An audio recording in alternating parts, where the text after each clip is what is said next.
Om Swastiastu.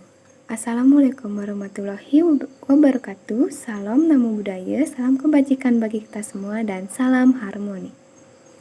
Perkenalkan, saya Niwaya Mulyaningsih dengan NIM 2411011015 dengan absen 10 dari program studi bimbingan dan konseling kelas BKA. Baik, di sini saya membuat tugas mata kuliah statistika inferensial yang dimana diampu oleh Bapak Wayan Eka Paramata, SPD MPD.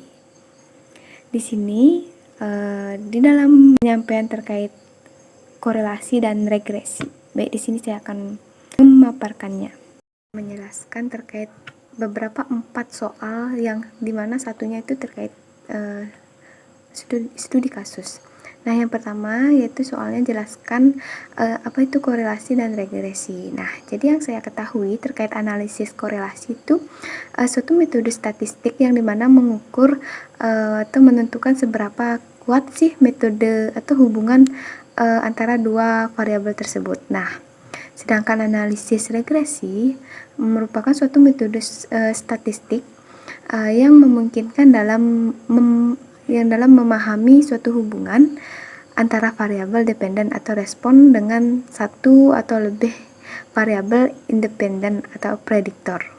Nah, baik, untuk yang selanjutnya soal yang kedua yaitu uraikan beberapa perbedaan utama antara kedua korelasi antara regresi, antara tujuan, arah hubungan, dan prediksi.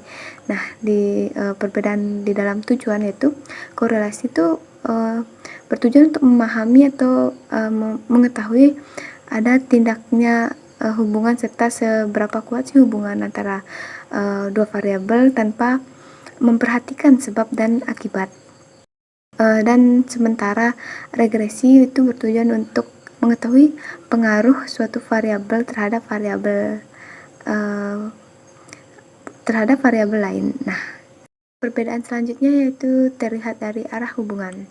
Nah, pada korelasi, arah hubungan hanya menunjukkan apakah hubungan antara dua variabel bersifat positif atau negatif. Nah, tanpa menentukan mana yang memengaruhi. Nah, sedangkan pada regresi itu arah hubungan bersifat searah karena sudah jelas mana variabel bebas atau penyebab dan mana variabel terkait atau akibat. Nah, perbedaan terkait pada prediksi. Nah, pada korelasi itu tidak dapat digunakan untuk membuat prediksi. Nah, karena hanya menunjukkan kekuatan dan arah hubungan. Nah, sebaliknya pada regresi itu dapat digunakan untuk melakukan prediksi. Karena nilai suatu variabelnya itu berdasarkan perubahan pada variabel lain. Nah, misalnya itu memperkirakan hasil belajar berdasarkan lama waktu belajarnya. Untuk selanjutnya yaitu soal yang ketiga, yaitu menjelaskan kapan sih peneliti menggunakan korelasi dan kapan juga peneliti menggunakan regresi dalam penelitiannya. Nah, jadi yang saya ketahui yaitu peneliti itu menggunakan korelasi ketika tujuannya itu adalah untuk mengukur kekuatan dan arah hubungan antara dua variabel tanpa memprediksi satu sama lain. Nah, sebaliknya peneliti menggunakan regresi saat tujuannya adalah untuk memprediksi nilai satu variabel dependen berdasarkan satu atau lebih variabel independen melalui persamaan matematis.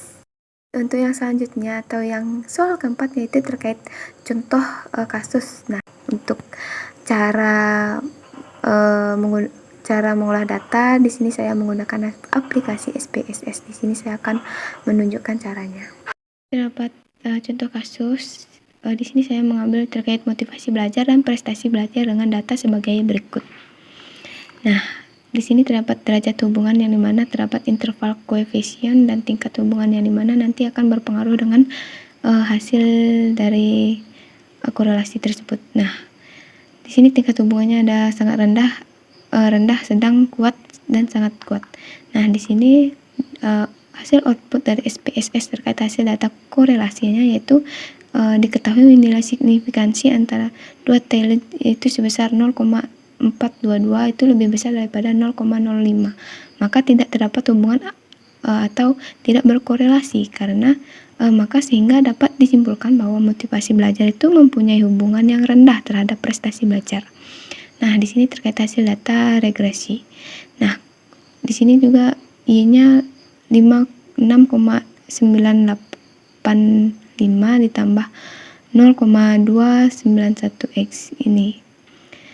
Dan interpretasinya itu nilai konstan A menunjukkan nilai sebesar 56,985. Artinya jika tidak terjadi perubahan variabel independen, nilai X adalah 0, maka nilai variabel dependennya Y sebesar 56,985. Nah, untuk interpretasi yang kedua itu nilai koefisien regresi variabel X adalah 0,291, maka bernilai positif sehingga mengalami kenaikan satu nilai, maka akan meningkat sebesar 0,291. Nah, jadi itu di sini saya akan menunjukkan cara menghasilkan data ini dari aplikasi SPSS. Kita masuk dulu ke aplikasi SPSS, lalu ke variabel view. Mohon maaf tadi tidak kelihatan. Lalu diklik ditulis Y dan X dan Y, maka akan muncul seperti ini. Setelah itu ke data view, kita copy data yang telah kita buat, lalu paste di sini. Setelah itu ke analyze, untuk mencari korelasi kita cari korelat lalu bivariat. Nah, di sini tuh dimasukkan ke semua motivasi belajar sama prestasi belajar itu ke variabel. Lalu ini dicentang semua. Lalu diklik OK. Setelah itu muncul hasilnya, lalu klik analyze lagi untuk mencari regression. Regressionnya ini klik linear, lalu ini prestasi belajar itu ke dependen dan motivasi belajar itu ke independen. Lalu diklik langsung klik OK ya. Lalu akan muncul data sebagai berikut. Inilah data yang saya dapatkan dari menggunakan aplikasi SPSS dengan menghasilkan data sebagai berikut. Nah, baik, sekian penyampaian saya terkait analisis korelasi dan regresi. Apabila terdapat kesalahan, mohon dimaafkan. Saya akhiri dengan Parama Santi. Om Santi Santi Santi Om. Wassalamualaikum warahmatullahi wabarakatuh. Salam Nam Budaya, salam kebajikan bagi kita semua, dan salam harmoni. Terima kasih.